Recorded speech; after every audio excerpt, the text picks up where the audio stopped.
Welcome back, Saints. I'm Caitlin. And I'm Sophie. And this is SFHS Today.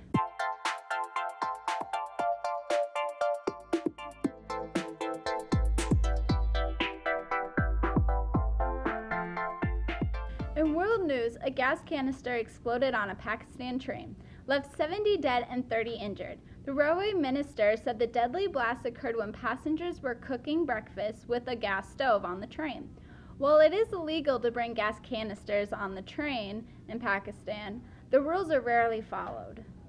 In national news, a new fire broke out in California called the Hillside Fire and has been burning through the San Bernardino area, causing multiple residents to evacuate. The Hillside Fire and the 46 Fire both broke out early last Thursday morning and were fueled by Santa Ana winds. Fire crews also battled another blaze, the Easy Fire, which came extremely close to the Ronald Reagan Presidential Library. In local news, the DNR's plans to dispose of deer carcasses to stop the spread of chronic wasting disease fell through. The Star Tribune says they are scrambling to find a way to dispose of the potentially biohazardous deer remains. In school news, last Wednesday, SFHS was put on a soft lockdown during second hour when a suspicious bag was discovered in a garbage can near the math wing. SF police and the Minnesota bomb squad were called in to investigate, and classes were returned to normal by third hour. Next week, we will have more information on the safety of the school. In more news, last Tuesday was Senior Day. Reporters Zach Jeanette and Mike Washi went out to find more about what Senior Day is about. Senior Day is a full-day event that seniors come to the IMC at the high school, and they do several different things. We want every student to meet with their counselor and make sure they're on track for graduation, see if they need additional help planning for life after high school, and then we want them to do one additional activity, and that can be going to our computer lab, which is a college application lab. We have volunteers from several different colleges that are here helping students walk through the application process so they can actually complete applications while they're in school. We also have a career and college research area, so if you need a little extra help on figuring out what it is you want to do, that's a great place for students to go. And then we also have all of the military reps here today. So if you're looking at military, that's a great resource to get some more information from the military reps. What is your main goal for Senior Day? For Senior Day, I would say awareness, letting everybody know that there's multiple choices, student grants, whether you're going to college, or just going straight into the workforce, kind of whatever you want to do. Yep. We all provide something for that. When students are done doing that, they come over here, which is the celebration area. We take pictures of students. We have signs that they can fill out about what their plan is for after high school. We have games. Students can win prizes. We have a lot of different prizes and snacks. I think in a lot of cases that Senior Day has probably been about 10 to 15 years ago it started. And the major thing that it really improves is it kind of forces seniors to really kind of think about those deadlines to apply to colleges and tech schools, which also kind of puts a little point of emphasis to get students moving in that right direction. I also think it's an opportunity for them to meet with counselors, learn about benefits. One byproduct of that is that we see like a lot of schools that have free admission on those days. So if I'm not mistaken, like MyArc schools, the Min-State program is available and there's no fee at that stage. So that's kind of a real positive thing. So it's just a fun day celebrating seniors and what their plans are for after high school. This past Wednesday was the National Honor Society induction for juniors. Reporters Jordan Haller, Grace Vanez, and Marissa Panticoke covered the induction, where 48 new students pledged to uphold the pillars of leadership, scholarship, character, and service. So to get into NHS, you have to have a 3.7 or higher, and you'll get invited by Ms. Bergman, the director, and then you do an application process, and once that's reviewed, if they think that you're suitable for the organization, you will get in. So the ceremony is basically to recognize the new members being inducted this year. They invite a lot of their family members, and then the current members also come. And then the vice president, president, treasurer, and secretary will also be on stage. We have to light the candles, and we have to say our little speech that officially inducts them. And then the new inductees will also recognize a teacher that has helped them get to where they are. Peyton Carlson. I would like to honor Mr. Slager. Sarah Erzman. I'd like to thank Mark Hansen. Peyton Whittle. I'd like to thank Mr. Olson. I joined because it looks good on college applications, and I really just wanted to push myself and be able to do better in school and just keep my GPA up. And what it means to me, it's honestly just an honor to be in it, and I'm really glad that I got in this year. Congratulations to the new member.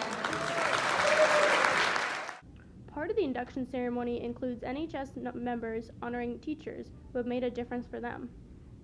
Hey Caitlin, what teachers have made a difference for you? There's so many good ones at our school, it's hard to choose. That brings us to our RQT this week. What's your favorite teacher? It's the random question thing. Ding. Who's your favorite teacher and why? Miss Whitell because she was nice and understanding. Miss Lundquist because she actually helps you get through the classes and she helped me pass my grade. Definitely Mr. Olson because he's just sick and he understands that teenagers are teenagers. Mr. Stoffel. Why? Because he's really funny and always makes a lot of jokes. Mr. Schmidt because I can do whatever in his class.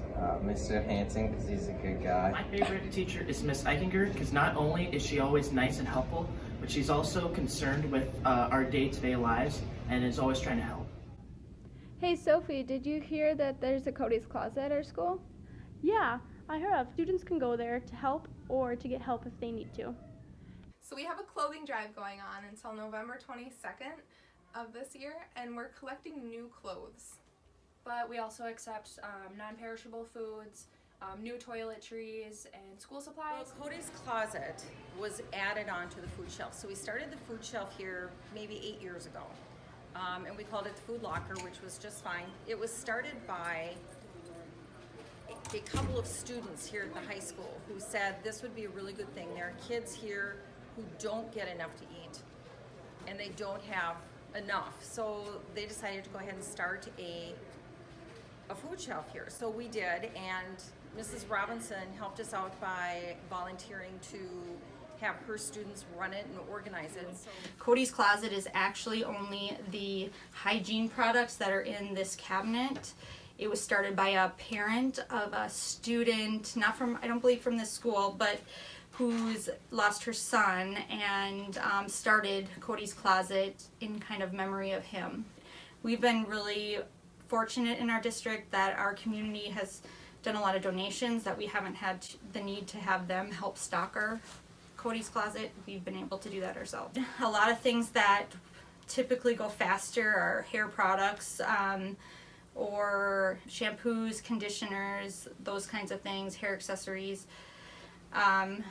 For the food shelf, it's the food locker. We're really good on clothes and school supplies. We go through a lot of snacks and snack items. A lot of students prefer things that are easy and quick to make than things that they actually have to cook. So the things that like spaghetti and stuff like that typically take longer to get rid of, but the cereals and like Easy Macs and things like that go quicker. Students are more interested in those types of items. We hope by November 22nd we get more than 1,000 items. It's really great that we're able to have this and that students are able to access it, and we hope that more students know that it's there and that they can come here and that there's not a requirement and nobody has to know that you're coming here or getting stuff, and they're all we all go through periods of time where we need help more than others, and that this is kind of to get you through those times. It's great that we have a resource right here in our school. Student Council has been working with the counseling interns and Heidi Robinson to make Kody's Closet work. Recently, we've had a feature we've been enjoying called Whip of the Week. With a twist this week, Kody Perfetti, Easton Ogg, and Parker Peterson found the beater of the week. My name is Chase Polk, and here's my 99 Dodge Dakota pickup. So here's a V8 Sport, and she got 4 on the floor. She's ready to go and breaks loose on gravel almost all the time. Why does this truck mean so much to you? Well, I'm basically in love with it. It's part of the family. I sleep in it some nights, and I got a weight reduction in the back and the front, makes it go faster, and the hole in the mud flap right there makes it go a lot faster. I'm gonna break my Hey Saints, I'm Allie Frank, and this is Sports.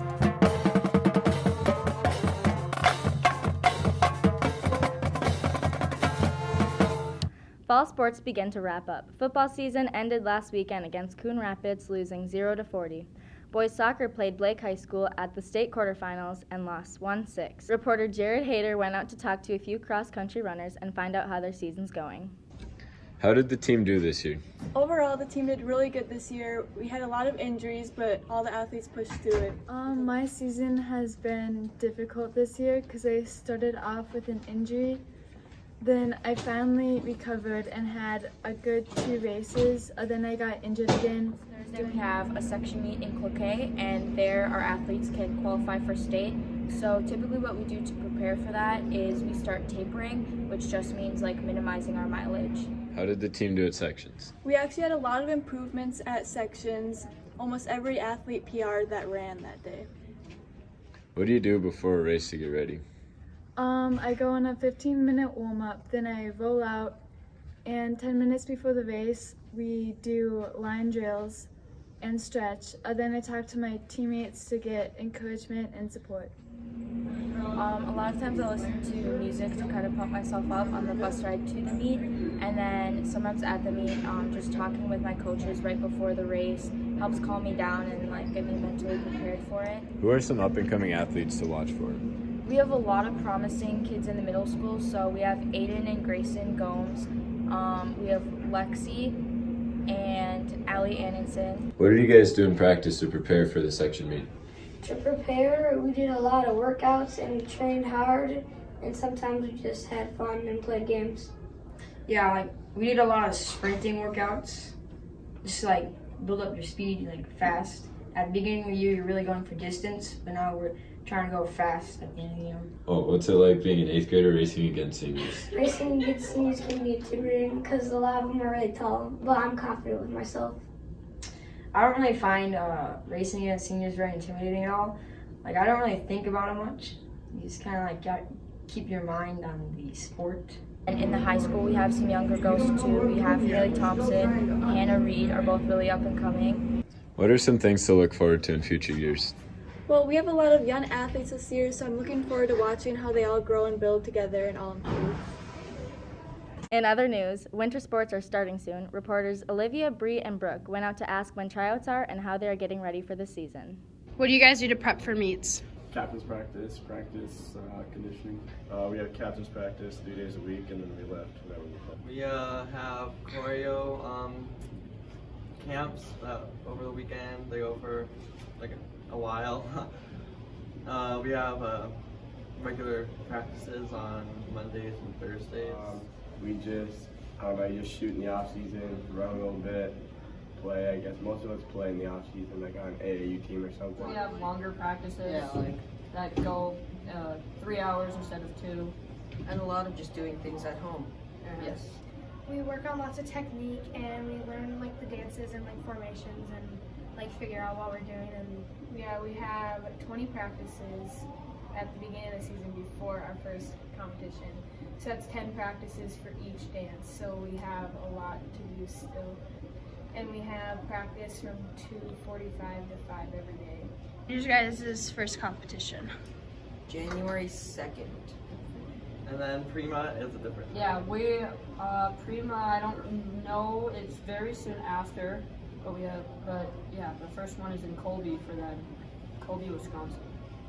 Our first show is November 16th in Delaware. Beginning of December. Our first game is December 3rd, I think. November 26th against Armstrong Cooper.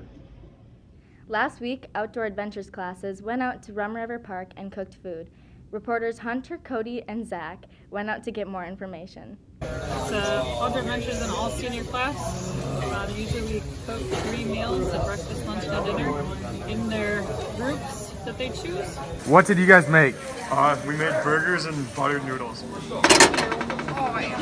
How does it taste? Really good, actually. It's a skill that you can use for lifetime, camping, anytime you're outside. What are your thoughts on this class? It's a fun class. There's a lot of seniors and a lot of my friends, so it's pretty fun. That's it for sports this week, Saints. Now back to Caitlin and Sophie. Before we let you go, remember Veterans Day will be in celebration and assembly on November 12th.